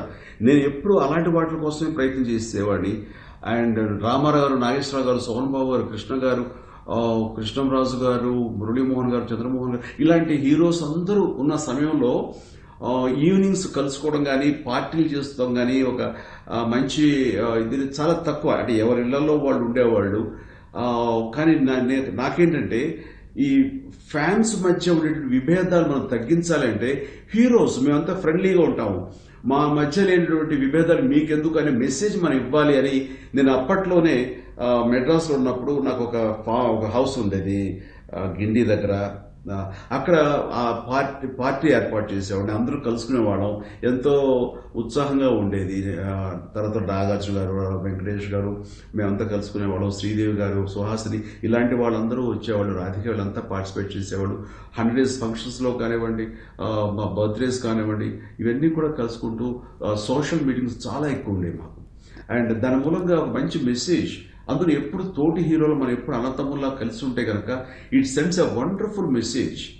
అండ్ అలా అందుకని ఈ రోజు చూస్తుంటే ఆ రకమైనటువంటి మెసేజ్, ఆ రకమైనటువంటి వాతావరణం యంగ్ హీరోస్, యంగ్స్టర్స్ కూడా అది కంటిన్యూ చేస్తున్నారు. అది వాళ్ళు కూడా అది మెయింటైన్ చేస్తున్నారంటే కనుక ఇట్స్ వండర్ఫుల్ అండి. ప్రతి ఒక్కరు అలా ఉండాలి. ఎంతో ఇది ఒక ఆరోగ్యకరమైన వాతావరణం కల్పించబడుతుంది ఈ రకంగా ఉంటుంది. And especially Tarak and Charan వాళ్ళు నిజంగానే బ్రదర్స్ లాగా కలిసిమెలిసి ఉంటారు. ఐఎమ్ వెరీ హ్యాపీ అండి. రాజమౌళి గారు ఇంతకుముందు టీవీతో మాట్లాడుతూ ఒక మాట అన్నారంటే, చరణ్ బర్త్డే గిఫ్ట్ చేసాం, ఇప్పుడు కరెక్ట్గా తారక్ చేయాల్సిన టైంలో అసలు బయటకు వెళ్ళలేని పరిస్థితి, అసలు ఎడిటర్స్ కావచ్చు, షూట్ కావచ్చు, దానికంటూ ఒక సెటప్ ఉంటుంది, మళ్ళీ లొకేషన్ ఇవన్నీ ఉంటాయి, అక్కడ కొంచెం కంగారు పడ్డారని చెప్పి ఆయన మాట్లాడారండి. బికాజ్ RRR మూవీ గురించి కూడా మాట్లాడుతూ. సో తారక్ బర్త్డేకి సంబంధించి కూడా అక్కడ కూడా ఈ రేంజ్లో ఉంటే గిఫ్ట్ బాగుంటుందని అభిమానులు కూడా వెయిట్ చేస్తూ ఉన్నారు. సో దీని గురించి మీరు మాట్లాడితే ఏం చెప్తారు? ఖచ్చితంగా. And he's intelligent enough Rajamouli. And ప్రతి ఎంత బ్యాలెన్స్ చేయాలో తెలుసు, ఎవరిని ఏ టైంలో ఎంత ఉత్సాహపరచాలో తెలుసు. ఆ రకంగా తారక అభిమానులు కూడా ఉత్సాహపరిచే విధంగా తనకి రాబోయే ఆ ట్రైలర్ ఉంటుందని నేను ఊహిస్తున్నాను. నేను ఎదురు చూస్తున్నాను. చిరంజీవి గారు, ఇప్పుడు ప్రస్తుతం 2-3 ఏళ్లుగా గమనిస్తే కనుక తెలుగు సినిమా అంటే కేవలం సౌత్ అనే మార్క్ అయితే దాటేసిందండి. పాన్ ఇండియా అయింది. ఇప్పుడు ప్రతి ఒక్కరు కూడా తెలుగు సినిమా ఏముంటుందా అని చూస్తున్నారు. ఇప్పుడు రాబోయే సినిమాలన్నీ కూడా మాట్లాడితే, సో మన తెలుగు ఫిల్మ్ ఇండస్ట్రీ గురించి మాట్లాడితే ఏం చెప్తారండి?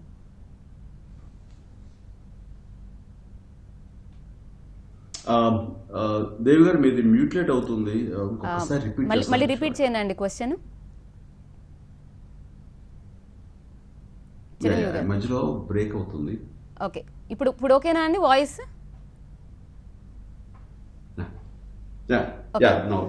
ఇప్పుడు మనం తెలుగు సినిమా అంటే కేవలం సౌత్ అని తీసి పాడేసే రోజులు కాదండి. ఇప్పుడు తెలుగు సినిమా అంటే మొత్తం బాలీవుడ్ కూడా చూస్తుంది. ఈ పాన్ ఇండియా అయిపోయింది. మనం తీసుకునే కాస్ట్ కూడా అలాగే తీసుకుంటున్నాం. అన్ని ఫిల్మ్ ఇండస్ట్రీకి సంబంధించిన వాళ్ళని మనం చొప్పిస్తున్నాం, బికాస్ పాన్ ఇండియా అయిపోయింది కాబట్టి. సో ఏం చెప్తారండి ఫిల్మ్ ఇండస్ట్రీ, మన ఫిల్మ్ ఇండస్ట్రీ గురించి మాట్లాడితే?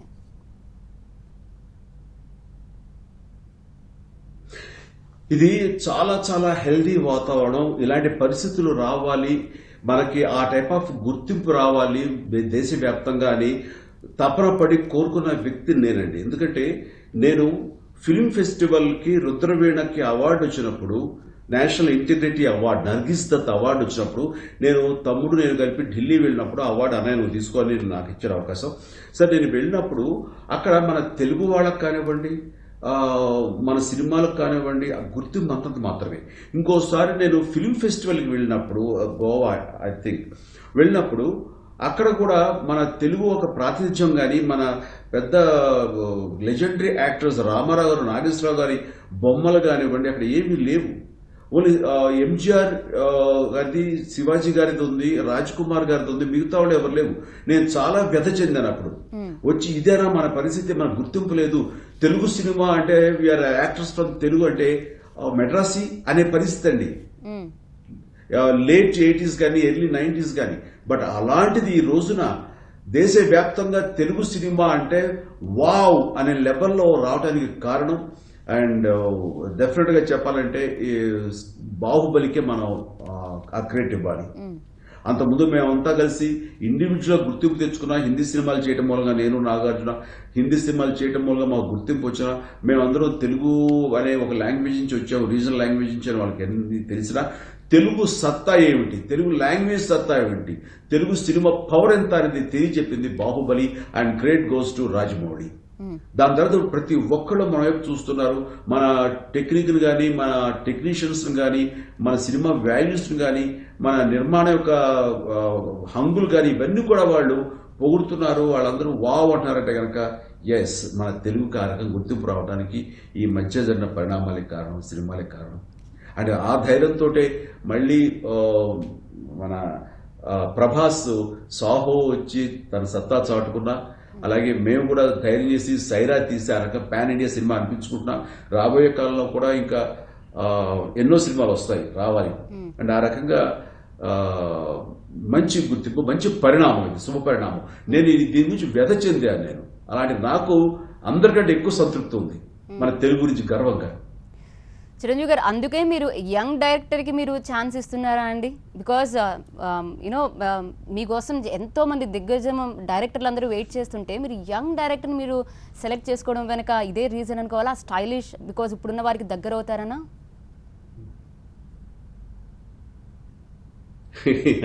ఎప్పుడైనా సరే old wine in new bottle చాలా మంచి కాంబినేషన్. కాబట్టి బాటిల్ చూడడానికి అందంగా ఉంటుంది, అండ్ లోపల వైన్ ఏమో సీజన్ అయ్యే కొద్ది, టైం అయ్యే కొద్ది రుచి ఉంటుంది. ఆ రకంగా నన్ను నేను అప్డేట్ చేసుకోవడానికి, నన్ను నేను కొత్తగా ఆవిష్కరించుకోవడానికి ఖచ్చితంగా యంగ్ డైరెక్టర్స్, యంగ్ థాట్స్ తోటి వాళ్ళు చూపించినట్లుగా బహుశా పాత డైరెక్టర్లు చూపించలేరేమో. నేను I'm not criticising, I'm not letting the young మన senior directors, but young directors కి ఎంతో ఎంతూజియాస్టిక్ గా ఉంటుంది. వాళ్ళందరూ అంటే చిరంజీవిని చూసి మేము పెరిగాము, చిరంజీవి సినిమా ఇలా ఉంటే బాగుంటుంది, చిరంజీవి తోటి ఇలా చేస్తే బాగుంటుంది అని కొత్త థాట్స్ వస్తాయి. ఆ థాట్స్ లో మనం గనక మనం ఇనుడింపు చేసుకుంటే, మన దాంట్లో ఇన్వాల్వ్ అయి చేస్తే కనుక మనం కొత్తగా అనిపిస్తుంది, కొత్తగా ఉంటాం అనిపిస్తుంది. అండ్ దానికోసం నా ఈ ప్రయత్నం, ఆ ప్రయత్నం వల్లనే ఈ రోజున కొరటాల శివ గారితో చేస్తున్నా, అలాగే సాహో సుజిత్ తోటి నేను లూసిఫర్ చేయడం కోసంగా ప్రయత్నాలు సాగుతున్నాయి, అవి చేయడానికి అని. అలాగే బాబీ, డైరెక్టర్ బాబీ కూడా ఒక కథ చెప్పాడు ఆ కథ. అలాగే మెహర్ రమేష్తో కూడా ఇంకో సినిమా చేయడానికి కానీ, ఇట్లా ఆల్ యంగ్స్టర్స్ తోటి చేయడానికి నేను ప్రయత్నాలు చేస్తున్నాను. ఈ మధ్యకాలంలో నా దగ్గరికి సుకుమారు, హరీష్ శంకర్, అలాగే పరశురామ్, ఇలాంటి యంగ్ డైరెక్టర్స్ అందరూ రావడం, కూర్చోవడం, సరదా టైం స్పెండ్ చేయడం జరిగింది. వీళ్ళందరూ కూడా వీళ్ళ ఉత్సాహాన్ని తిరిగి మాకు కూడా మీతో చేయాలన్న సరదాని వాళ్ళు వ్యక్తపరచడం నాకు ఎంతో ఆనందంగా ఉంది. అది ఈ మధ్యన మా ఇంట్లో జరిగింది. దాని తర్వాత లాక్డౌన్ రాబట్టి వాళ్ళందరూ మళ్ళీ రాలేదు, బట్ ఫోన్లో అప్పుడు మాట్లాడుకుంటుంటాం. చిరంజీవి గారు, చరణ్ ఒకసారి స్టేజ్ మీద ఒక మాట అన్నారు, ఎక్కువగా మీరు అమ్మతో టైం స్పెండ్ చేయమని చెప్తూ ఉంటారని చెప్పి తను చెప్పారు ఒకసారి. అంటే ఒక మనిషి సక్సెస్కి ఫ్యామిలీ బాండింగ్ చాలా ఇంపార్టెంట్ అని మీరు భావిస్తారా?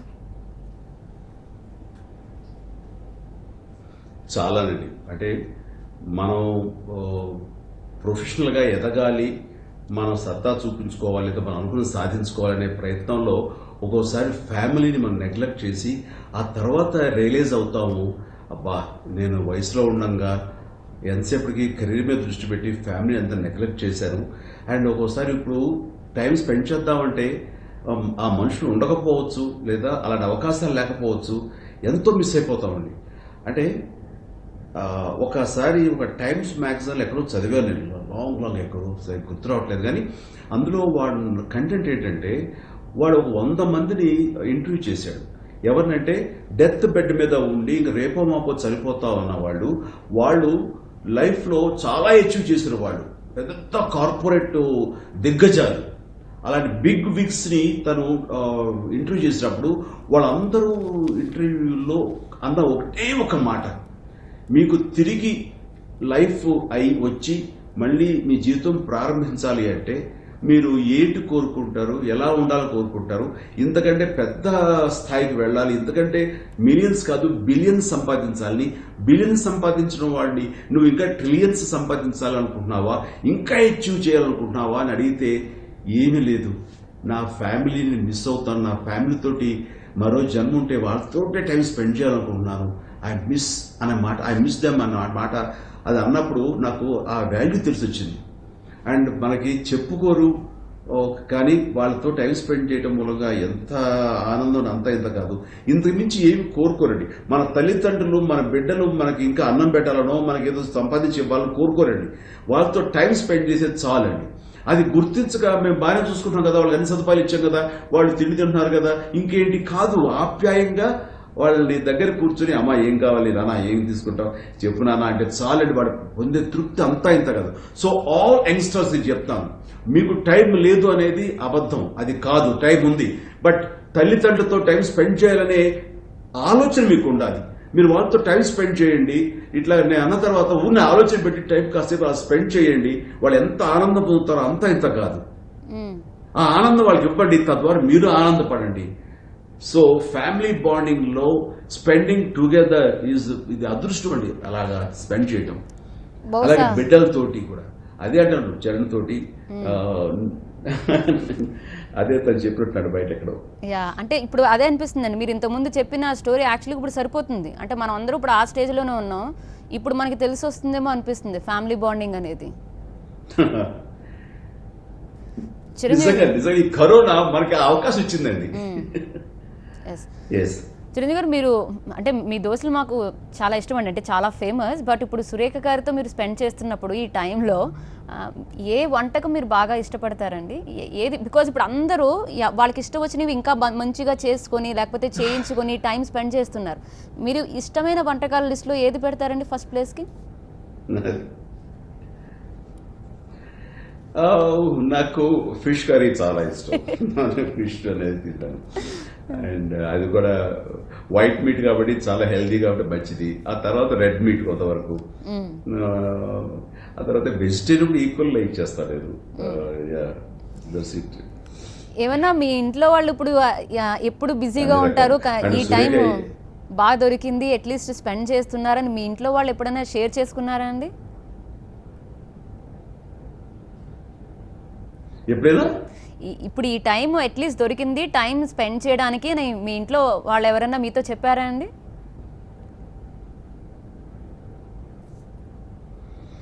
ఆ, అంటే నిజం చెప్పాలా, నాకు షూటింగ్ ఉన్న సమయం తప్ప మిగతా సమయం అంతా నేను ఇంట్లోనే ఉంటాను. ఎందుకంటే ఇదివరకట్లాగా నేను గతంలో లాగా 2-3 సినిమాలు వరుస 3 షిఫ్ట్లతోటో 2 షిఫ్ట్లతోటో కంటిన్యూస్ సినిమా షూటింగ్ చేయట్లా. ఒక 15 డేస్ చేసిన తర్వాత 10 డేస్ అయినా సరే డెఫినెట్ గా ఖాళీ వస్తుంది. ఆ టైంలో ఇంట్లో ఉన్నాను కాబట్టి ఈ ఇంత కంటిన్యూస్ గా కాకపోయినా సరే ఒక వారం 4 రోజులు 5 రోజులు ఖాళీ ఉన్నాను కాబట్టి ఈ మధ్యకాలంలో వాళ్ళని మిస్ అయిపోయిందని కానీ ఇప్పుడు ఈ ఎక్కువసేపు ఉండటం మూలంగా కొత్తగా కానీ ఏమి లేదండి. నా నుంచి ఇది మామూలే. ఓకే. ఏమన్నా ఒక అది ఏమాత్రం బయటికి వెళ్లకుండా ఏమాత్రం గెస్టులు నా ఇంటికి రానివ్వకుండా 100% టైం వాళ్ళతో నేను స్పెండ్ చేస్తాను కాబట్టి ఎస్ కొంచెం ఎక్కువ ఎంజాయ్ చేస్తున్నారు. బాగుంది. నేను కూడా ఇంట్లో పని వాళ్ళు ఎవరు హెల్పర్స్ ఎవరు రాని కారణంగా ఇంటి పనులు కానివ్వండి, అలాగే స్విమ్మింగ్ పూల్ క్లీనింగ్ కానివ్వండి, ఇంట్లో డ్రైవే క్లీన్ చేసుకోవడం కానివ్వండి, నీళ్లు పట్టుకోవడం, ఇవన్నీ కూడా నేను చేస్తాను. ఎవరో ఒకళ్ళిద్దరు ముగ్గురు మా ఇంట్లోనే ఉంటారు కాబట్టి వాళ్ళ సహాయంతో చేస్తున్నాను. అంటే ఇంట్లో కుక్స్ కానీ ఉన్నారు కాబట్టి వంట కూడా మేము చేసుకోవాల్సిన అవసరం లేదు. నేను ఎప్పుడు సరదా పడి చేయాల్సి వస్తే చేస్తున్నాం. ఎస్. ఓకే చిరంజీవి గారు, అంటే ఇప్పుడు తర్వాత కరోనా పరిస్థితి తర్వాత థియేటర్లు ఇలాగే ఉంటాయా, మేము ఇలాగే ఉంటామా, లేకపోతే ఏమైనా వేరే ఇంకా గడ్డు పరిస్థితులు ఏమైనా ఎదుర్కొంటామా అని ఒకవేళ ధైర్యం కోల్పోతున్న వారికి మీరేం చెప్తారండి? నేను ఇందాక ఒకసారి చెప్పాను, మళ్ళీ చెప్తున్నాను. అండ్ సినిమా మీద కరోనా ఎఫెక్ట్ అనేది తాత్కాలికమే. అండ్ ఈ విషయంలో ఎవరు ఏమీ ఆందోళన చెందాల్సిన అవసరం లేదు. కాకపోతే సినిమా షూటింగ్స్ ముందు రెజ్యూమ్ అవుతాయి, దానికి మాక్సిమం జూన్ జూలైలో అవుతాయి అనే ఆశాభావం నాకుంది. దాని మించి ఎక్కువ డిలే అవ్వదు.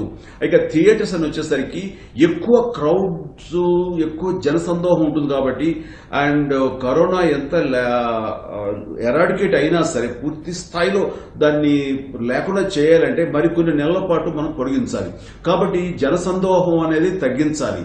అండ్ అవసరమైనటువంటి మాల్స్ కానివ్వండి, కొన్ని నిత్యావసర వస్తువులు కానివ్వండి కొద్దిగా కంట్రోల్ చేస్తూ టెంపుల్స్ కానీ ఇవన్నీ తరలిస్తారు. కానీ సినిమా అనేది ప్రభుత్వాలకి లాస్ట్ ప్రయారిటీ. సో అందుకని దాని ఆఖరిగా దాన్ని కొంచెం రిలాక్స్ చేస్తారు. అంతవరకు దాని మీద కొంచెం స్ట్రాంగ్ గానే ఉంటారు. అందుకని నవంబరు, డిసెంబరు, జనవరి మధ్యలో అది థియేటర్స్ ని కొంచెం సడలిస్తారని అనుకుంటున్నాను నేను. కాబట్టి ఆ తర్వాత సినిమా ఎంటర్టైన్ అనేది జనాలకు కావాలి, అవుటింగ్ అనేది కావాలి కాబట్టి థియేటర్స్కి వస్తారు, సినిమాని ఎంజాయ్ చేస్తారు. సినిమా యొక్క వైభవం ఎప్పుడు తగ్గదు, తరగదు. That's it. రైట్. చిరంజీవి గారు, ఇంకా ఏమైనా కొత్త ఆలోచన మీ మధ్యలో ఉందండి? అంటే ఇంతకుముందు ఆచరణలో పెట్టడానికి ఎంత కష్టపడ్డారో చెప్పారు. ఇంకా ఎలా ముందుకు తీసుకువెళ్ళాలి, లేకపోతే ఇలా చేస్తే ఇంకా బాగుంటుంది, కరోనా క్రైసిస్ చారిటీకి సంబంధించి మాట్లాడితే ఏమైనా ఆలోచనలో ఉన్నారా? యాజ్ ఆఫ్ నౌ అయితే కనుక ప్రస్తుత పరిస్థితిని ఎలాగా మీట్ అవ్వాలి, ఎలాగ వాళ్ళని భరోసాగా ఉండాలి, ఎలా మానసిక ధైర్యం ఇవ్వాలి అనే దాని మీదే తప్ప ఫ్యూచర్ ఆలోచించట్లేదండి.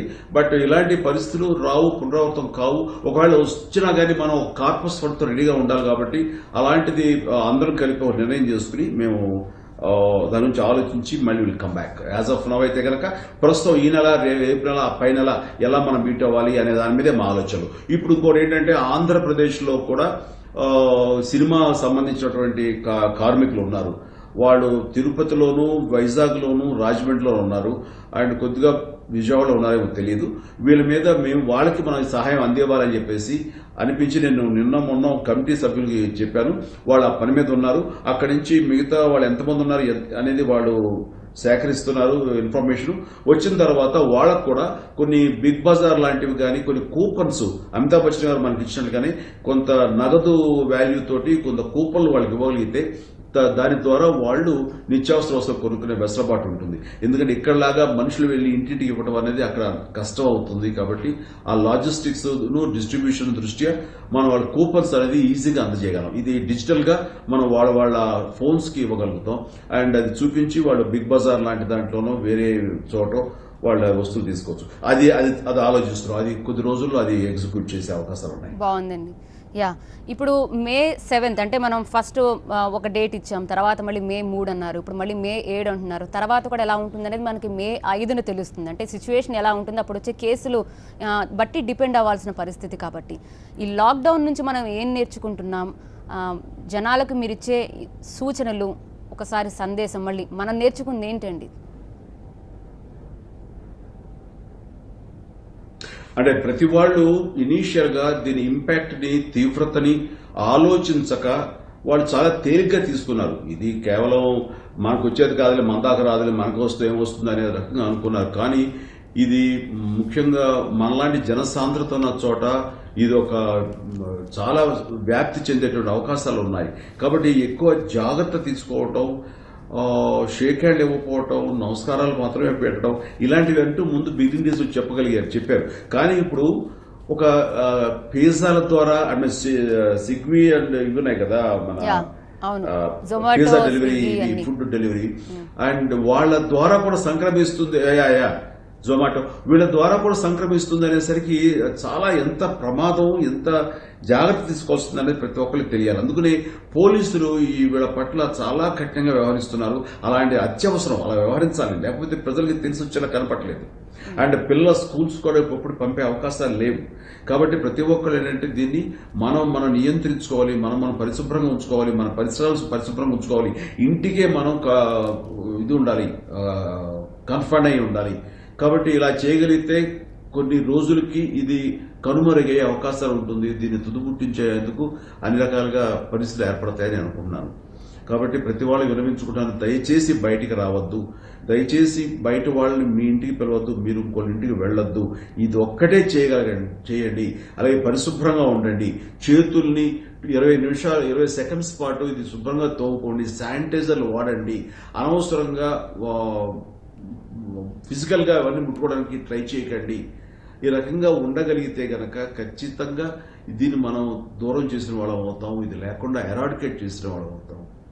అది అలాగే ఇక్కడ బ్లడ్ లేక చాలా మంది బాధపడుతున్నారు. సో బ్లడ్ డొనేట్ చేయడానికి కూడా మీరు ఎలాంటి సమస్యలు, సంకోచాలు వద్దు, రండి, బ్లడ్ డొనేట్ చేయండి, ప్రాణాలను కాపాడండి. ఈ రకంగా ఎక్కడ రక్త కొరత లేక చనిపోతున్నారు, ఇబ్బంది పడుతున్నారు అనే పరిస్థితి రానివ్వకండి. ఎందుకంటే దీనికి డబ్బులు అవసరం లేదు, మంచి మనసు ఉంటే చాలు. అది మీ దగ్గర ఉంది, మీరు ఇస్తారు. ప్లీజ్ రండి, బ్లడ్ డొనేట్ చేయండి. వా చిరంజీవి గారు, చాలా చాలా చాలా థ్యాంక్స్ అండి. నిజంగా ఇంత సమయం చెప్పండి, కంక్లూడ్ చేస్తూ మీరు ఏం చెప్పదలుచుకున్నారు? ఇంత సమయం మీరు మాతో స్పెండ్ చేశారు. ఈ సమయంలో నేను నిజంగా చెప్తున్నాను, ఈ సమయంలో నేను మరొక్కసారి డాక్టర్లకు కానివ్వండి, ఆయా నర్సులకు కానివ్వండి, పారామెడికల్ వారికి కానివ్వండి, పోలీసు వారికి మరీ ముఖ్యం పోలీసు వారికి, అలాగే పారిశుద్ధ కార్మికులకి, శానిటరీ కార్మికులు కానివ్వండి, వీళ్ళందరికీ వాళ్ళు చేస్తున్న సేవలు నిజంగా మర్చిపోలేనిది. వాళ్ళందరి పట్ల ప్రజలు కృతజ్ఞతా భావంతో ఉండాలని వాళ్ళందరినీ నమస్కరిస్తూ నేను సెలవు తీసుకున్నాను. Thank you so much. That's Sye Raa Chiranjeevi. హోమ్లో అంటే ఇంటి నుంచి ఉంటూ మనకు ఎంత దగ్గరగా ఉన్నారో ఆయన మనతో మాట్లాడారు. వాళ్ళు చేస్తున్న పని చెప్పారని, కార్మికులకు మాత్రం ఎన్ని రోజులైనా సరే అన్ని రోజులు అండగా ఉంటామని భరోసా ఇస్తున్నారు. ఎక్కడా కంగారు పడద్దంటున్నారు. ఆయన చేయి చాచి అడగడానికి కూడా ఆయన ఎక్కడా వెనకడుగు వేయమని చెప్తున్నారు. సో కరోనా టైంలో, క్రైసిస్ టైంలో మనం అందరం ఒక్కరమే, మన సమస్య ఒకటే, ఆ సమస్యపై మనం పోరాటం చేస్తున్నాం అని ఇచ్చిన సందేశం అది. చూస్తూనే ఉండండి TV9.